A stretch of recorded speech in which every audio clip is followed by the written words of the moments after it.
We've got to go that way. Oh, you're going that way? Oh. Closing the road off there, and they're closing the road off down there. Well, Okay. Well, we'll worry about that. That moment. You won't worry about it. Well, I can walk home. Yeah. It'll take me half an hour. I can walk home. We'll be fine. We'll be fine. Birchington's just a bit too far for me to walk, Jim. Yes, it's even further. Yeah. It won't go to that. It'll be fine. Right. Evening, everybody. Lovely to see you. Thank you for coming. Thank you for braving the wind and the horrendous traffic. Okay. So the topic for this evening. Did people look on Facebook? It's stuck in the middle. And I suppose I'll talk a bit more about that in a moment. I gave you a musical hint as well. It was just an excuse to stick a video up there rather than just be boring and put a little bit of text like usual. Now we have a new face, so welcome. Do you know anything about the group, what we do? Have you been... Nan's told me some. She's told you a bit? Okay. Okay, so you know that it's all of what we practice and what we aim to help people with is being in the present moment. So we don't worry about the past, we don't worry about the future, it's just all about this moment in time right now. Because this is the only moment that actually matters, the only moment that we have to experience being alive and how fantastic it is to be alive. And the exercises that we do are all aimed towards enabling that and encouraging that. So we'll start with an exercise and then we'll talk about being stuck in the middle. With you? Stuck in the middle with me. Clowns to the left. I'll give a bit more of a clue, hoping I was on the right trail. Okay. We'll start with our sitting exercise. So this is just about engaging the senses, and because often we miss things, we miss what's happening around us because we don't look, listen, smell, feel. We just breeze along without actually paying attention to what's going on around us. So we practice to engage our senses. So we start by just looking around and seeing what we can see. Just simply looking. That's all it is.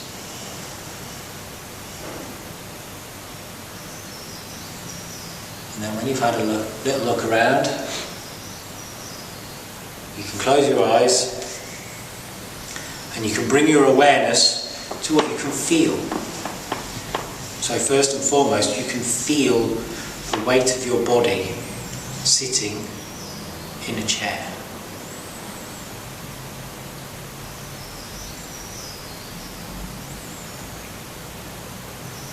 And what's quite nice is as you sit, you can allow your spine to straighten and just allow yourself to be aware of sitting with a little bit of dignity. Aware of gravity pulling down through that spine, down through your bottom into the seat.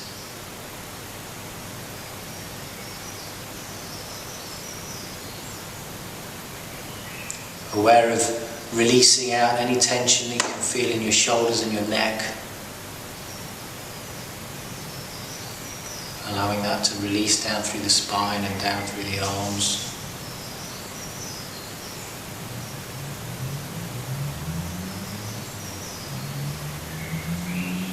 Aware of your feet in contact with the floor.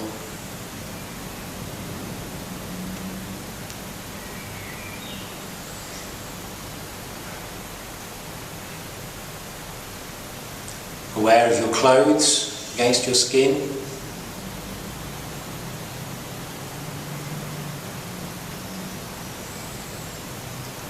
Your arms, chest, your back, legs, down to the shoes on your feet.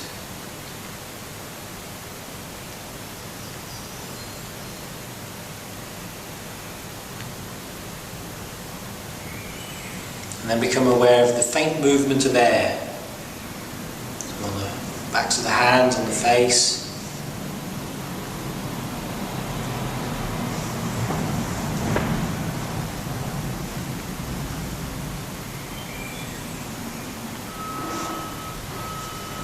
Now take a breath in through the nose and just smell. Just be aware of smell.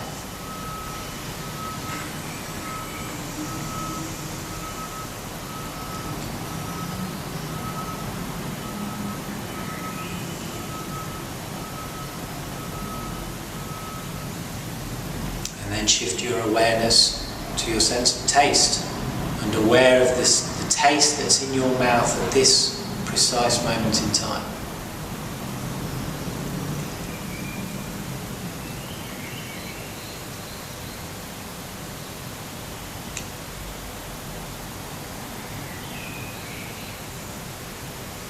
And then finally, turn your awareness to what you can hear. And now it's just about allowing the sound to happen. Gradually extending the field of your hearing wider and wider.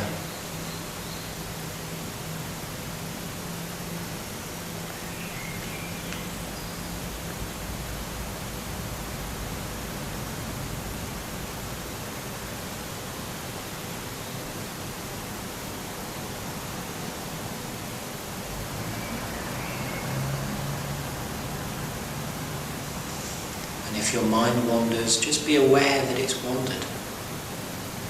Acknowledge that thoughts and ideas have crept into your head and just bring the awareness back to listening. And for the next few moments, just practice that, listening. If the mind wanders, bring it back to listening. And it doesn't matter how many times you have to bring it back.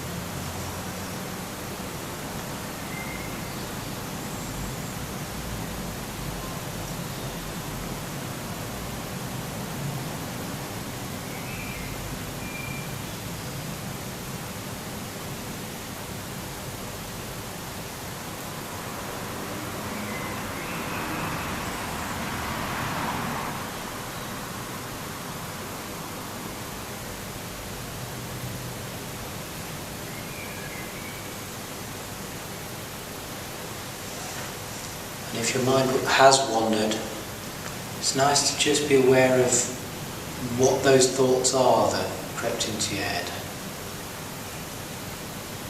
What it is that's distracted you before bringing it back to listening.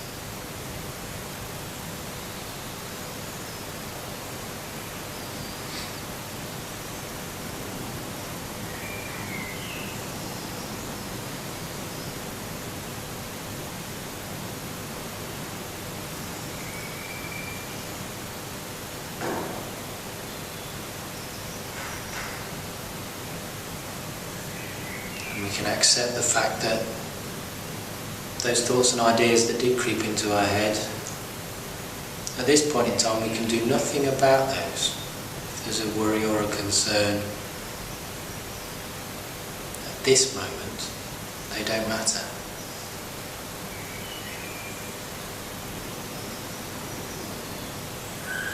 All that matters in this moment is just listening.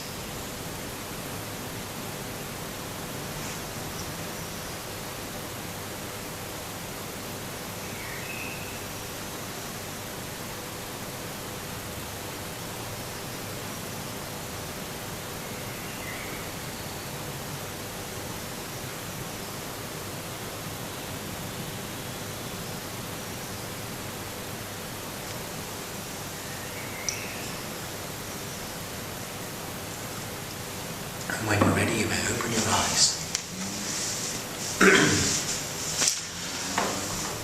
So, stuck in the middle. Again, with last week there was a very specific incident that prompted the topic. And there was an incident again for me this week where, and it arose through normal family life. I have a wife, I have 2 young children, and things happen, events happen, stuff happens, discussions happen, tempers get tested and frayed, and people start getting irritated, and things go out. And there was one particular day where everybody just seemed to be fractious and a bit edgy and testy and niggly, and I felt stuck in the middle of it. It just seemed like I was just constantly seemed to be mediating. You do the you and you do and just stop that and talk to that, and it just seemed to be constant, and I felt very much stuck in the middle. And it was quite hard work, and it was very wearing. And there was a point when I was tempted to just go, Does anybody else sympathise or have experience of that? I think we probably all do. There are just times when everything's happening. And it wasn't as if I was, it's not that I felt that things were out of control, because I'm not a control freak anyway, so it wasn't that things were out of control, or I didn't feel that I couldn't cope. It was just hard work, and felt very much stuck in the middle of it all. And later on in the day, when things had calmed down and the kids had gone to bed, and I started just, I suppose, being a little bit mindful and perhaps reflecting a little on what had happened, and it struck me that it was a particularly appropriate thing to bring to the group. That I started thinking about it, and thinking about the feeling of being stuck in the middle. And at first I thought, well, actually, from a mindful perspective, how else should I feel? Of course I'm going to be stuck in the middle. It's where I am. From a mindful perspective, this present moment, I am in the middle of this moment. My experience of the moment is my experience, and I'm in the middle of it. It's the exercise that we've just done, where we're engaging the senses. I'm at the centre of that. All the information that's coming in, whether it's through my eyes or my ears or whatever, it's kind of all focused into here. Pretty much at the centre of it. So why would I think that I could possibly feel any other way than stuck slap bang in the middle of it? So, was that right? And then I thought about, and then I carried on, not really meditating on it, but just thinking on it a little bit more. And I began thinking about things that we'd spoken about within the group, and that of the role of the observer. So the observer within us is is the real us, if you like. There's the layers that we add on to things. So our perceptions of things, our ego that tries to interpret everything and form opinions on it. There's all of that stuff which we think is us. But actually, if you strip all of that away, there's a part of us which is this observer. When we're doing the sitting exercise and those thoughts and ideas creep into our head, and we're able to just observe them and just acknowledge them and go, oh, I've started thinking about what happens if they do close the road outside of the shop, which is a thought that came up. That's one of the thoughts that came up while I was sat there. just moments ago. But that I can observe that thought. You know, that thought isn't me. That's not, you know, that's my brain's generated that thought, but that thought isn't me. That's just a thought. I can actually observe that thought. I can observe it form. I can be aware of it there and observe it in the same way as I might observe, you know, a bird sitting on a branch or a television program on the television. And that part of me that is able to do that observation, that can observe these ideas and be aware of ideas and think, well, I've had an idea there, that's the observer. That's the real you, if you like. The real you that's not tainted by ego or all the rest of it. So I then began thinking about that aspect of it, because that's what we're striving for. When we practice mindfulness, when we are truly being in the present moment, and we're not judging things, we're just accepting this situation as it is right now. We're not labelling it and going, oh, this is good, this is bad. We're just accepting it for whatever it might be. Now, as you practice that, then you are more and more becoming in touch with the observer, because you're just observing what happens, being aware of what happens, accepting what happens, not judging it, just responding to it and moving on into the next moment. And that sort of, once you tune into that and become aware of the observer within you, then you don't actually feel quite so much in the centre of it. You know, it's almost as if the observer is just ever so slightly back a little, looking in. Not in an out of body experience kind of way, but just in a, you know, I can be aware of what's going on and see things for what they really are, and there then becomes a little bit of distance, shall we say. So then I kind of came around to thinking that actually I'm not really stuck in the middle of it. If I'm being truly mindful, whilst I am in the centre of the present moment, if I connect with the real me that just observes and is aware, pure awareness, then I'm not stuck in the middle of it. I can actually, it enables me to have a little bit of distance from it. And when that happens, then the negative feelings that you get when you are, you know, when it's all kicking off around you,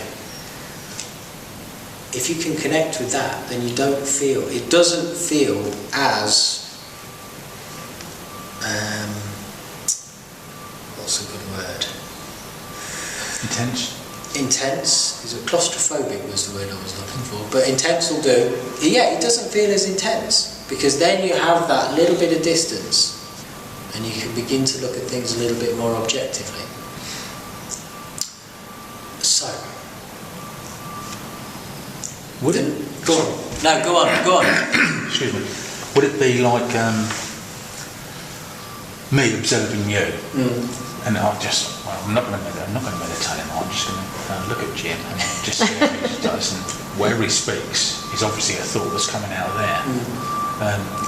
But it'd be like nice to have a close friend observing you and going, Jez, not a good idea, or but take yourself to that point, sort of thing. Kind of. It is, and it's something that isn't immediately obvious. It's something that develops as you practice mindfulness, as you do a sitting exercise like we've just done, and it is very much connected to that process of identifying when your mind has wandered, because that's when you are being least mindful, is when your brain goes off on a tangent, because that's when you start worrying about the little things, that's when you start jumping to conclusions, that's when you start, whatever it is that you start doing. Is that the automatic pilot? Kind of, yeah. Well, sort of, yeah. It's the... It's just a function of our stupid brains to generate all these ideas. But the danger is you attach to them, and you feel that you're defined by them, and you think that that's you. And then when you're in a situation like the situation I was in, where everything's kicking off, if I attached to the thoughts and ideas that my brain was generating, that, oh my God, why can't they just shut up whinging? Would it have come out? Well, no, it might not come out, but if I'd attached to that and carried on with that and gone down that road, then I would have just got really frustrated and really wound up, and then I would have joined in and exacerbated and made the situation even more inflammatory. I wouldn't have helped in any way, shape or form if I'd just pitched it. And there were other occasions in the week when I did. It got to me and I went steaming in because I'd followed some line of thinking, and it made the situation worse. But if you are able to just take a breath and connect with the observer, so you get that little bit of distance, so you're not stuck in the middle of it, you're not attached to any of those thoughts, you're aware of them and you bring yourself away from them, then you can just step back a little bit. But I suppose it sounds like I'm hinting at this, that we should all aim to be detached, that we should just detach ourselves from everything that's going on, almost like putting up a wall or distancing yourself. And that's not true, because that comes across as being quite aloof, doesn't it, and quite almost arrogant to think, I'm so much better than this. I don't have to be involved in this because I'm being mindful.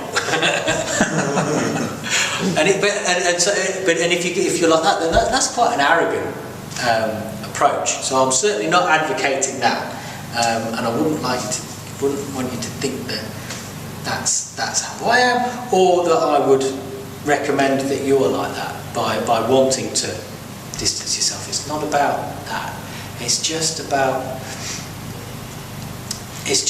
being able to take that little pragmatic step back and just be aware of things as they are, so that you can then respond. Because mindfulness isn't about, it's not about running away from things, it's not about escapism, it's not about building barriers and putting up walls, it's not about masking anything, it's not about hiding stuff. I had a client that came to see me this week, and they were talking about, they went to see the doctor for help with anxiety, and the doctor just said, well, here's some beta blockers. That's what it was. Here, take these beta blockers and you'll be fine. And she said, but I didn't want to take the beta blockers because it's just masking it. Yeah, it's just hiding it. She says, and then I went to see a counsellor. Maybe this was another client, but I wrap it all up in the same client from the same. I went to see a counsellor, and they just started talking about things that I should do to distract myself. If I have a particular, if I start thinking a particular thing, I should distract myself by doing something else or thinking about something else. And it's just wrong. That's the totally most non-mindful way of doing it, because one, you don't want to mask it and hide it, and you don't want to distract yourself from it, because it won't go away. It won't things like that don't. If you are feeling anxious, if you are stressed and things like that, if you do try and distract yourself, it doesn't just go away. The only thing that you can do is to be absolutely aware and confront it, because that's what mindfulness is. It's about embracing this moment and whatever is happening. We label things as being good or bad, but it's not. It just is. It is what it is. And we accept it and we embrace it, because that's being mindful. And in order to be able to accept and be aware and embrace what's in front of us, we do, if we can, need to be able to just observe, so just step back a little bit, just step out of the middle, watch it, and then you can see the clowns on the left, the jokers on the right, and whatever it is. You don't feel so stuck. Does that make sense? Yeah, ish. It Kind of. does to me. It's not easy. It's not easy. Other people can be involved. Oh yeah. Well, that's the problem. Well, they might give you a look and body language. All you can do when other people are involved. Well, there's two things. First thing is that the greatest gift that you can give to another person is to be in the moment with them. You know, me sat here now, I am absolutely in the moment with you, and that is absolutely everything that I can give, you know, to you, Jez, in that moment. So be bloody grateful. I am. Giving you everything. Which is different from last week when you said something and I went, yeah, well that could be a good thing because of something. Yeah. That's not in the moment. It's not trying to polish it up and all the rest of it. That's look on the bright side. Well, yeah, that's which it. Which is what we tend to do. Yeah, we do. Yes, we do. Rather than say. But I suppose that's what that hinted at when you said, oh yeah, but because that happened, that meant that something bad might not happen in the future. What that does is that just illustrates the fact that if you label it now as being a bad thing, you're wrong. Because you apply that label, but actually in another moment that's to come, it isn't a bad thing. No, I understood that. And I needed it pointed out to me. And it was. And that's the danger. That's the trap. We label things and go, that's bad. That's bad. But actually, in another moment, we would go, oh, you know, that wasn't bad then. That was quite good that happened. So the whole process and practice of labeling things as good, bad is pointless because it doesn't serve us a purpose in that respect. If we can avoid doing it, it saves us a lot of negative thought and stress. You know, because there was poo on the bag, and if we put there's poo on the bag and you go, that's bad. That bag has got animal excrement on it. That's a bad thing. But we found out about it at that point in time, which meant that the poo wasn't transported into another situation where it would have been even less appreciated. So bad if you want. So that's it. So we could have got ourselves all worked up about the fact there's poo on the bag, gone, oh no, there's poo on the bag, I feel so it's such a terrible situation, and got upset about it. And then a bit later on gone, oh, but we did realise, so it didn't end up in the front room on the carpet. And so the whole thing of labelling it just is what it is. And we accept it, respond to it, and move on. Yeah. Okay. Let's breathe. Let's breathe. We can get the bowl out today, and we can give it a good old bowl. We invite it to sound, but we can invite it to sound with vigour. Okay, so what we're going to do now is we're just going to breathe. And our breath happens, I'm kind of talking to you here because everybody else knows this bit. Our breath happens absolutely in the moment. You can't breathe in the past, you can't breathe in the future. You can only breathe in this moment in time right now. So if ever you're thinking about things that have happened in the past, or you're worrying about something that may happen in the future, just turn your awareness to your breath, and then you'll be instantly transported to this moment in time right now. You know, and whatever it is that you're worrying about in the future doesn't matter because it's not happening now, and it just allows you that little moment of calm. So we follow our breath. So we start by, you may close your eyes if you wish, it's entirely up to you. Just being aware of the breath at the nostrils and aware of the air entering and leaving our body.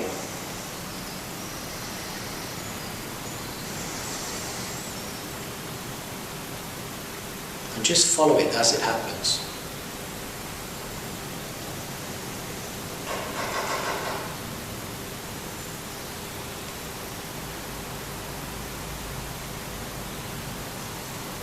And then follow the breath back so that you're aware of it in the throat, behind the soft palate.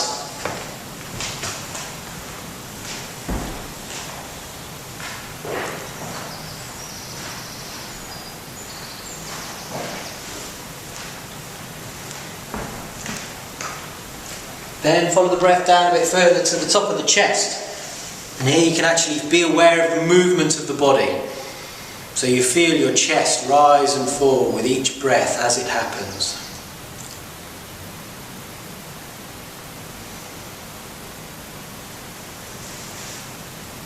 Again, you're just absolutely aware of it happening in this moment.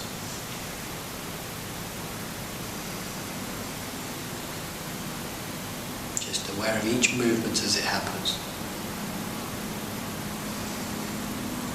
Then follow the breath down to the diaphragm, right at the base of the lungs.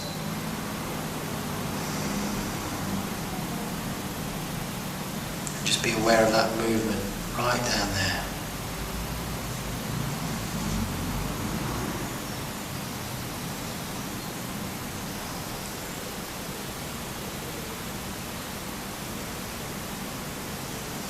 Now just be aware of the whole breath. From the nostrils all the way down to the diaphragm, in and out. Follow each breath as it happens.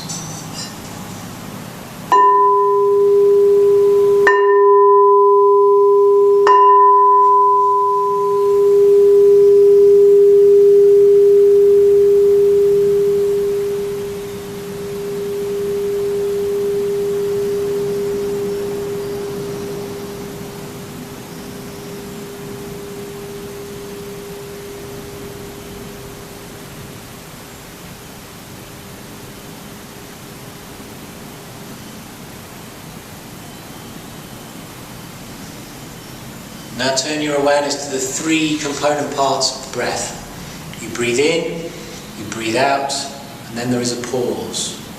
So just be aware of each of those parts. Breathing in, breathing out, and then a pause when everything is still.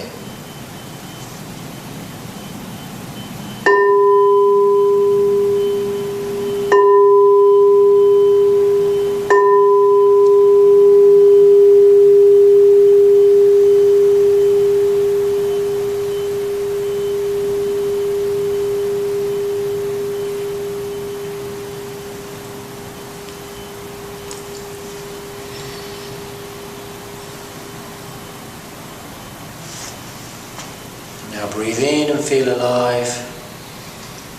Breathe out and smile at life. And allow that smile to just dissolve into the pause between breaths.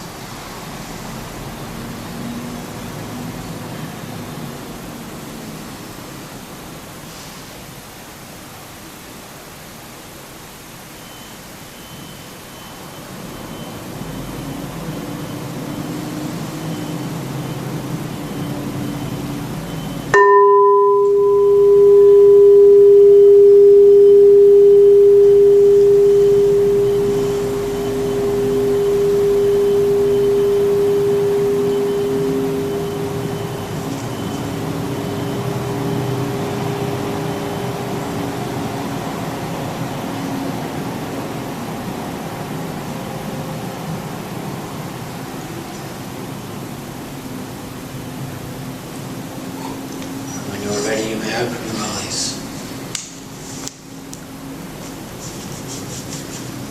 And the sound of heavy machinery outside tells me that we should go before we get trapped in.